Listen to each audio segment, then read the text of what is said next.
had a 250 caliber gun sticking at the tail, 250 calibers in this turret, which was swiveling around, 250 calibers sticking out of each side of the waist here, 250s on each side of the fuselage up here. These were fired by the pilot, and 150 caliber up in the nose, fired by the bombardier.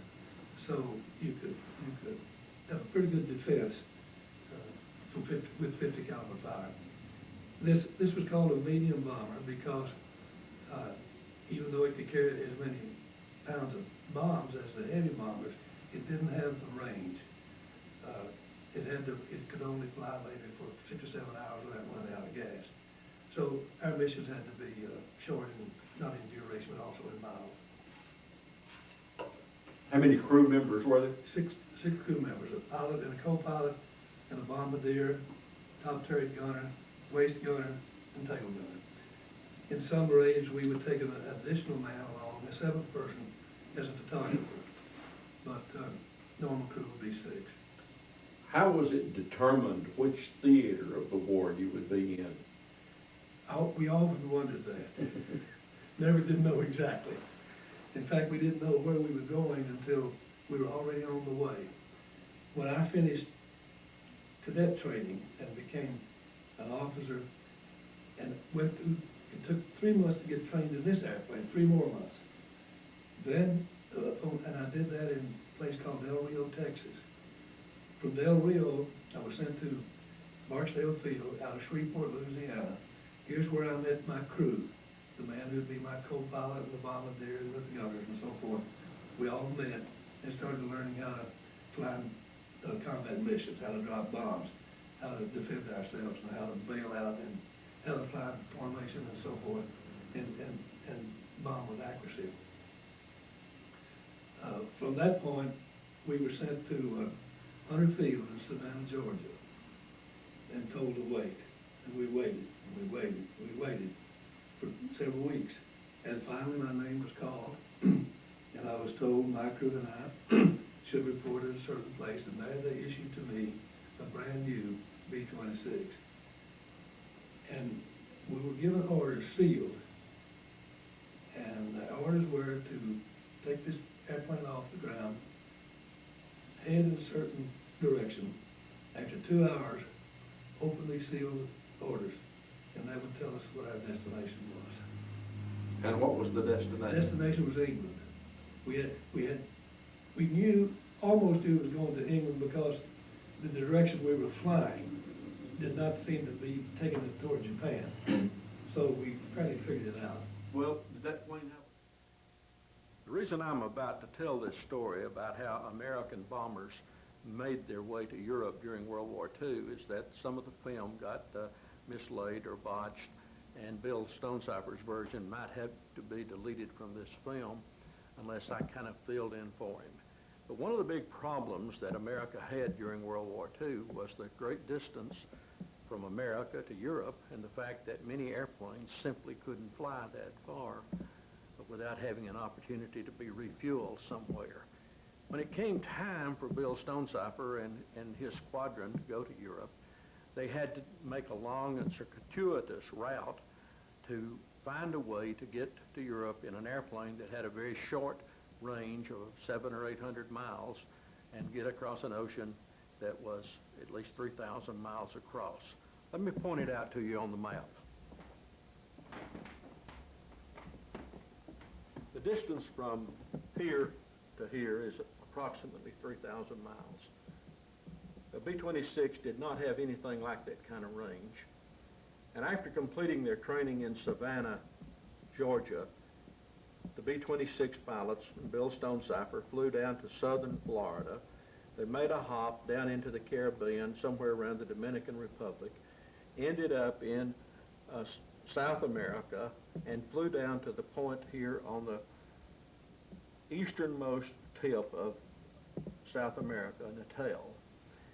Then, with special fuel tanks added to the plane in the bomb bays, they flew to Ascension Island. And Bill told an interesting story about having thought that they had made a mistake and overflown Ascension Island. they had been supplied with a special navigator that was on board, and he was giving the guidance and direction. And when it got time for them to be spotting Ascension Island, it was nowhere in sight, and causing the navigator to believe that they had overflown Ascension Island. And with their very limited fuel supply, they had to make a decision whether to turn back or to continue on. And during the course of the conversation, it was discovered that the navigator had failed to properly set his watch, and they had 30 minutes more flying time before they were scheduled to arrive at Ascension Island. And Bill Stonecipher's insistence that he had not overflown the island kept them from perhaps having to ditch at sea, and during that time of the war, no one would have even looked for them. After they landed at Ascension Island and refueled, they flew to Africa. At Monrovia, they go up to Dakar, they end up in the Casablanca area, and then make this route into Land's End in England, and finally arrive at a position where they're ready to start fighting World War II.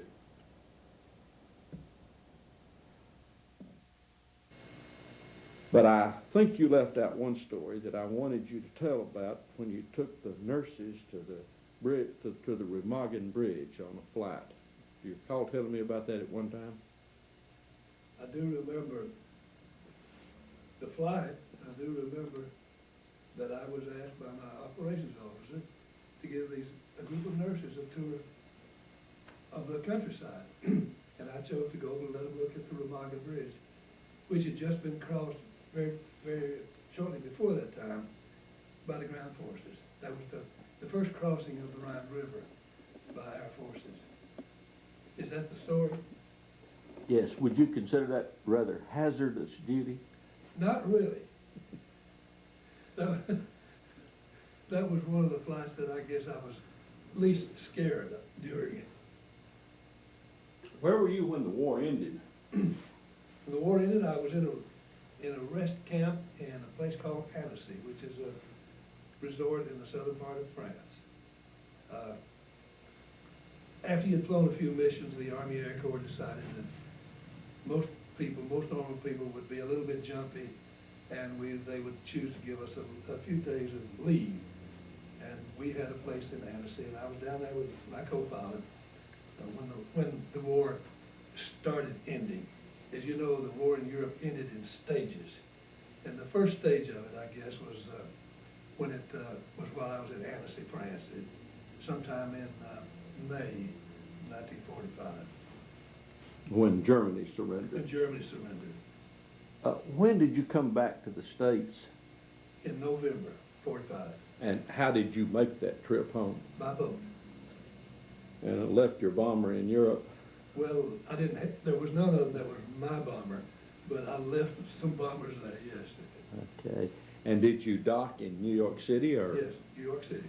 Was there a big welcome home celebration? There was. There really was. There was bands playing, and the boats were out there spewing the water out, and big signs saying, "Welcome home, well done." It made you really feel good.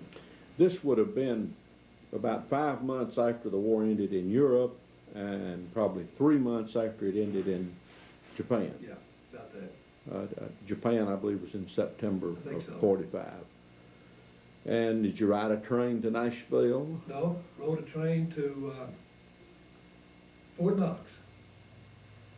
About a 2-day train ride on the train to Fort Knox, Kentucky. And we had to go through a couple of days of processing to get put on, put relieved of active duty. Not discharged, but relieved of active duty, Fort Knox. And then how did you travel from Fort Knox to Livingston? Well, Fort Knox to Livingston, I went to visit a friend of mine who had gone down in France. I went to see his parents. They lived in a little place in Indiana, a little farm. And what was the name of the friend that went down? Young man was named Harold Stickler. We called him Stick. And I'd known him since, I mentioned earlier about being in this pre-cadet training up at Kutztown, Pennsylvania. That's where I first met this guy. We got to be very good friends, went all the way through training together.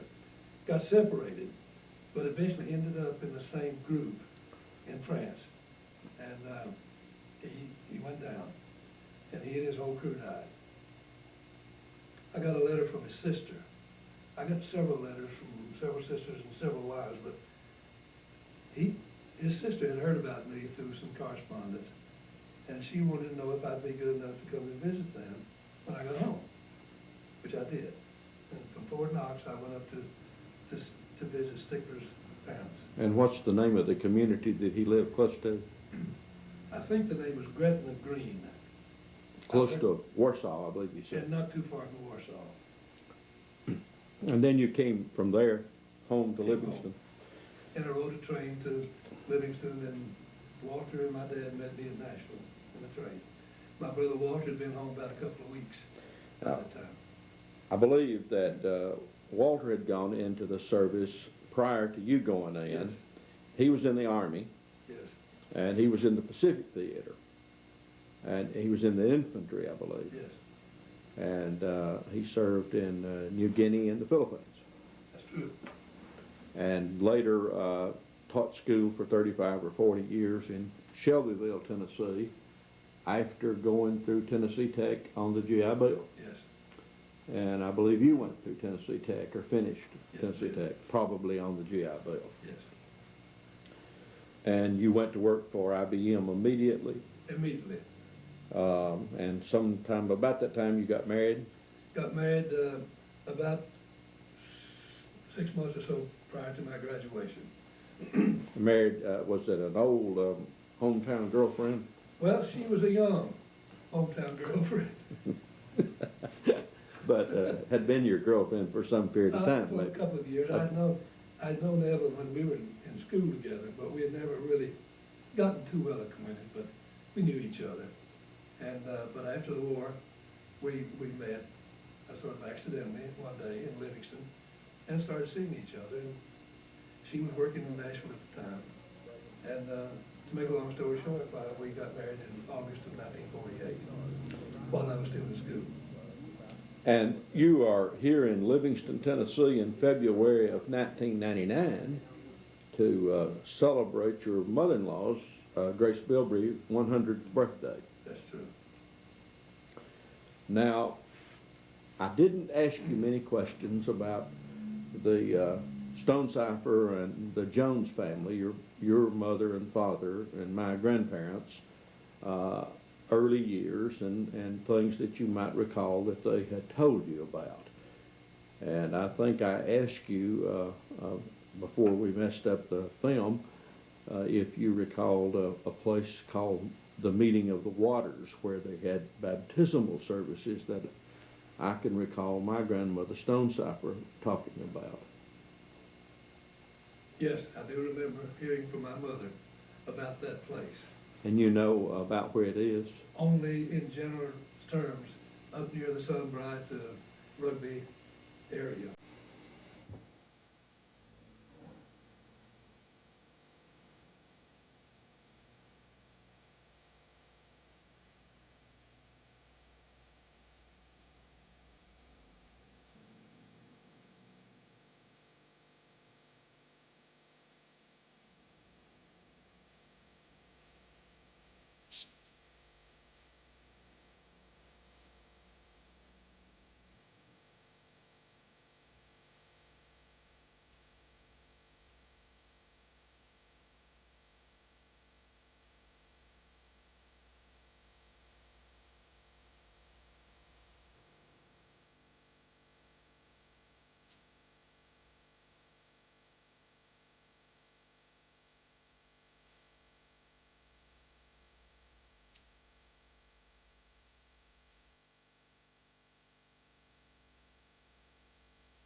Your Stonecipher ancestors,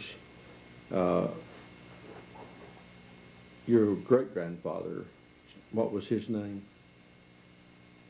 Your grandfather. My grandfather was... my great-grandfather. Your great-grandfather was Joseph Stonecipher. I never knew him, although I heard... Ha! I wonder if he said anything about cartoons.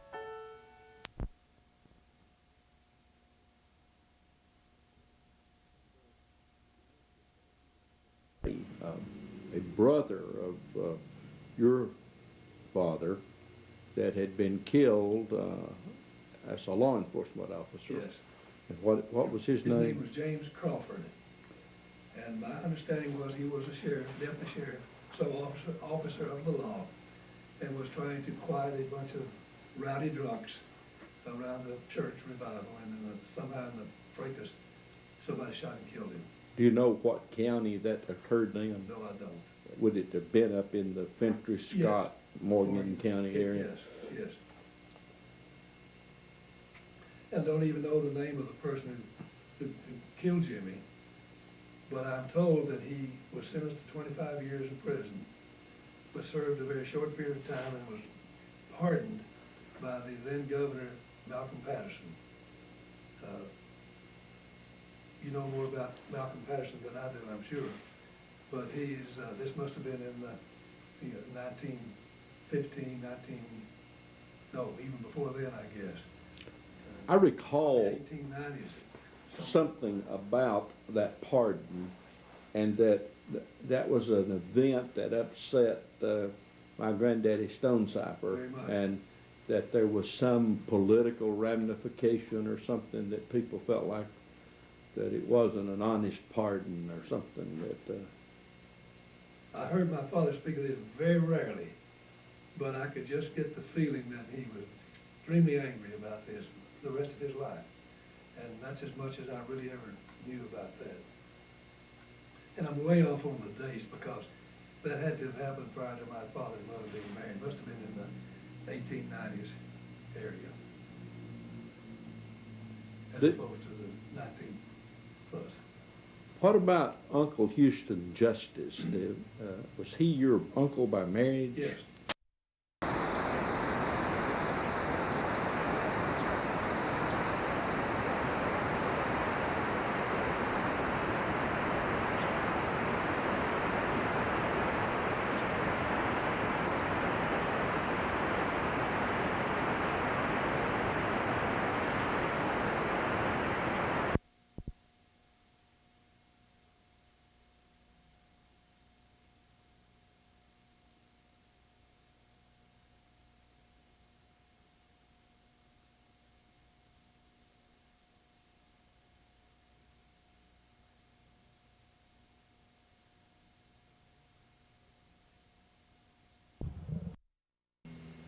Up in that area, that would have been probably in the 20s, right? Probably 20s, something yeah. like that. But Houston Justice was a big man.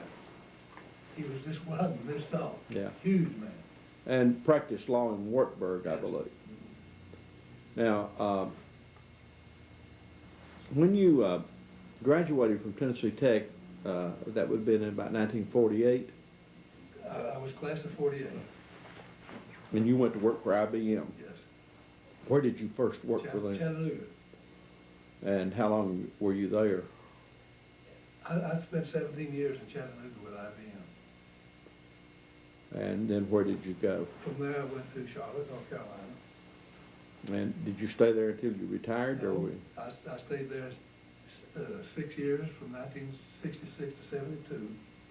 Then I went to Raleigh, North Carolina. Spent the next 17 years there.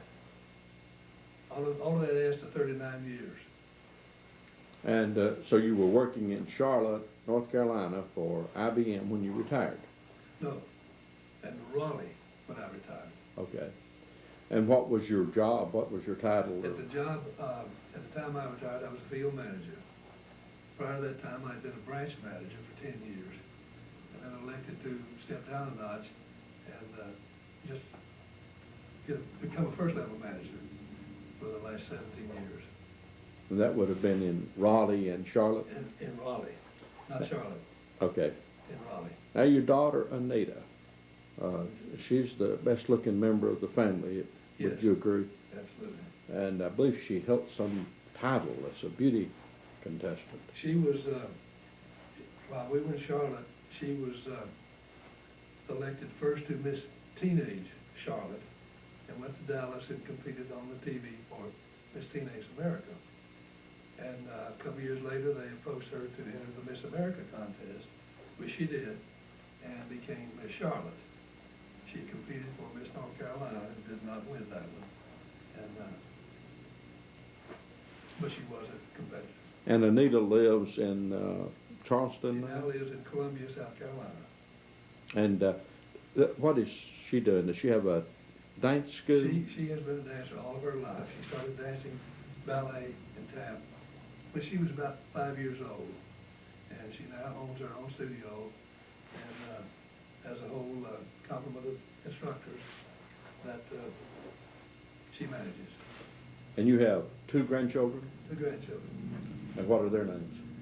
The first grandchild, his name is Thomas Lane. And my daughter was divorced from his father, and she married another man named Stan Ashley. She has a son by him, whose name is William Ashley. We call him Will. I know that you were a friend of, is it Loyal Ayers? Lovell Ayers. Yes. And there's a monument on the public square in Livingston for him. What was your and Lovell Ayers' relationship? Lovell Ayers was the first friend I ever had. As a child growing up on Robert Street, I knew the kids in the neighborhood. But when I went to school in the first grade, I was befriended by Lovell Ayers. And from the time I first met him, I thought he was one of the greatest people in the world. We were in the same grade. And I just considered him a very, very dear friend. And we were in school together up through probably 6th or 7th grade. And then I'm not sure where we parted, where I passed separated, but somewhere along the line, he disappeared from my life, and I do not know at what point that was. I believe you had told me, if I recall it correctly, that he was killed in France and during World War II, in the war. And where he was killed was not extremely far from where you were stationed at that time. I don't know, John. I don't know where he was killed. I didn't know this at all until in recent years, in the last 10 or so years. I did not know. But I was stationed at Dijon, and I do not know where this field was that was named after him. I just know that there was one. I'm sorry, I don't know more than that. Okay, and now I asked you about your friend that you said was shot down earlier in the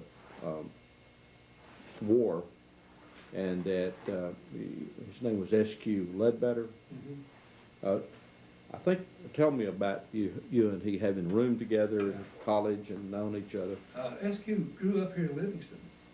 His father was Harrison Ledbetter, who lived up on the Alpine Road, up close to Brother Geiger's place. And S.Q. went to school at Alpine High School for part of his early years and graduated from Livingston Academy. He was 1 year ahead of me. So we knew each other in high school. In fact, he attended the Baptist church, same what I did. So we were well acquainted. And when I went to Tech, after my high school days, he and I just accidentally bumped into each other and started rooming together. And we roomed together all that first year. And up until the time, I guess, that we went separate ways to go into the service. And he was shot down. He became a B-24 pilot and was on the early rays of Ploiești airfields in Romania. Oil fields. Oil field. And was captured and shot down and captured in Albania. Spent 13 months in German prison camp. And then you all got reunited at Tennessee Tech again. Yes, we did. And roomed together again. Again, yeah. I bet you had some good stories to tell each other about the war. Well, we did, yeah. We had a lot in common before and after the war, too. He was a good friend. Who was your, on the street, where you lived in Livingston, and the people up and down the street? Who were your best friends? And Oh gosh, they were all my best friends. But the two closest, I guess, were the Capps brothers, Joe and Doe. We mentioned them earlier. They were both a couple years younger than I. And then across the street from them was a fellow named Frank Looper. He had a brother named Wendell. And Frank was a few years older than we, but he was very much present in the neighborhood. And up in the house next door to where your parents lived was a fellow named Ray Speck, who was a couple of years older than Frank Looper. And so it was Doak and Joe and myself and Frank and Ray Speck for the boys. And then our neighbors to the south of our house, a young family. They had two daughters, Sarah Johnny and Sammy Joyce. You know both of these, I'm sure. And there was, in the Looper family, there was a girl named Annadelle Looper, who was, I guess, the niece of Frank, and a bigger cousin. And living with the Youngs at that time was a little girl named Mary Ellen Gard. And I'm talking about the time when I was in probably 6 and 7 years old. And Ray Speck had a sister named Pauline. She named Pauline. And up the street, Harlan and Horace Copeland. And then across the street from them was the Wendell family, Edward Snow Wendell, close friend of mine. And down the street, at the end of the street, was a family named Blunt, and they had a son named Bill, and Bill Blunt and I were close friends. So now, where did the Blunts live? They lived, you know, at the direct end of Robert Street. If you're going down Robert Street, you drive right into the front porch of this house. The one to the left of that is where the Blunts lived. On the other side of the Blunts was the Winningham, Hardin Winningham house. And it was the Blunts and Mrs. Ray, the Ray family, lived in that house. What did the Blunt family? He was an undertaker. Undertaker. And there was a Blunt funeral home here? Yes, yes. The Blunt Funeral Home was across the street from what at that time was the Copeland Brothers service station. The Copeland brothers are my mother-in-law's brothers, the ones for whom we're celebrating a 100th birthday. Her brothers ran this Copeland Brothers service station, and across the street from that was the Blunt Funeral Home. Later became Dr. Qualls had an office there. M.J. Qualls. M.J. the dentist. Okay. And the Copeland Brothers Motor Company was what I recall as being the Dr. Pepper plant. Yes. And is now a warehouse, I suppose, for Webb Real Estate. Okay.